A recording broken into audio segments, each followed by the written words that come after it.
Do you know discipline is one of the secret ingredients for successful coaching business? I know most people would think they came into coaching business because they wanted freedom. And now, if they have to follow discipline, then what's the difference? Let me tell you, freedom doesn't come up with unorganized work and unplanned activities. True freedom comes from discipline. Hi, my name is Neja Samant. I'm a manifestation coach and freedompreneur. Today I'm going to share 19 disciplines from Steve Chandler and Rich Levice's book. I'll share my views and my thoughts. I will share them in two parts so that it is easy for you to process. So let's begin without any delay. First, sell the experiences, not the concept. This is really big one for me, and I learned it the hard way. I wish I could have come across this concept before. As a coach or spiritual practitioner, we tend to explain client what is a concept and how is it going to work.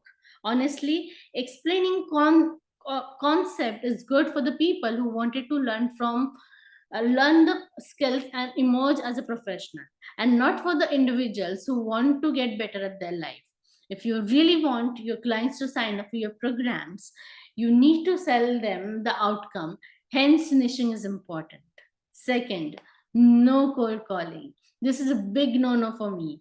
I assume almost everyone agrees on this. Calling people when they're not aware of you or your product, or they do not have any relationship with you, cold calling is demotivating. You have to connect with your client at some point in time, but before that, you need to build in relationship with them. And this you can do by running awareness campaign or invite them to your webinar or your private group. Third, no half life of enthusiasm. How many of you have experienced some people being very excited during the conversation? They also mention that they want to take up your service, but that never happens. And you ended up thinking maybe they were faking, or maybe your services are not great, or worse, maybe you are not good enough. And none of this is true. Let me tell you, coming out of comfort zone is challenging. Change may sound very exciting at the beginning, but as the time goes by, subconscious blocks comes in. Hence, it is important to act as soon as possible when somebody says they want to take up your service and they want to change. Don't lose that opportunity. Maybe send them intake form or schedule one-to-one time with them, and this all you do without being needy. Fourth, needy is creepy. Of course, you have to act on your prospect enthusiasm, but that doesn't mean that you have to be needy. Needy is attractive. Neediness put people away from you. You have to act on your prospect enthusiasm, but for build relationship instead of making few money. Building relationship will take your business further.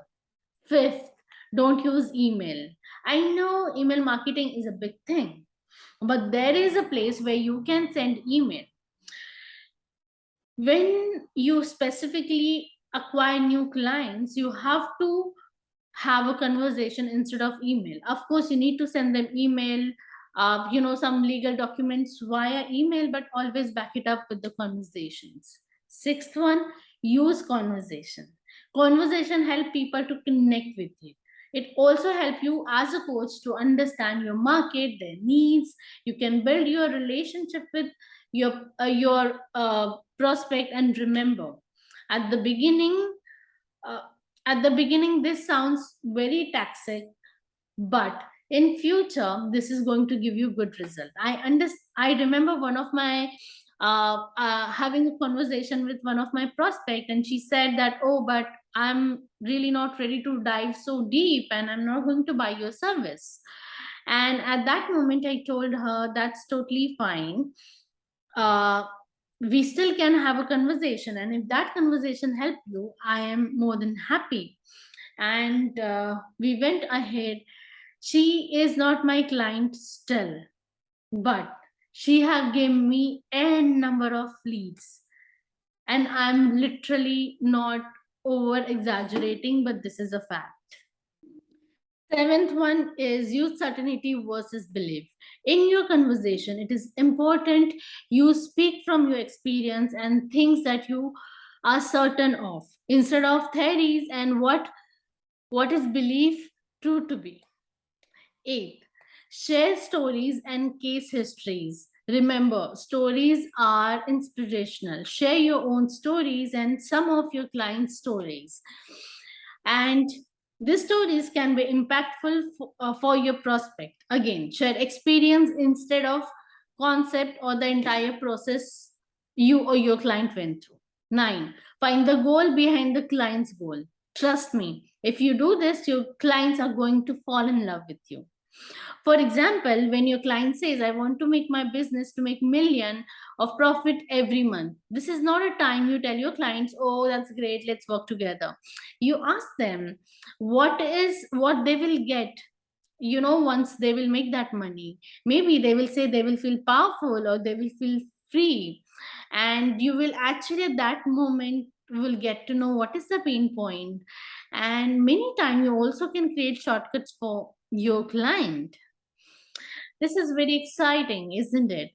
How do you really feel learning about this? And if you found this is really impactful or useful, do not forget to unsubscribe me, and I will see you in my next video.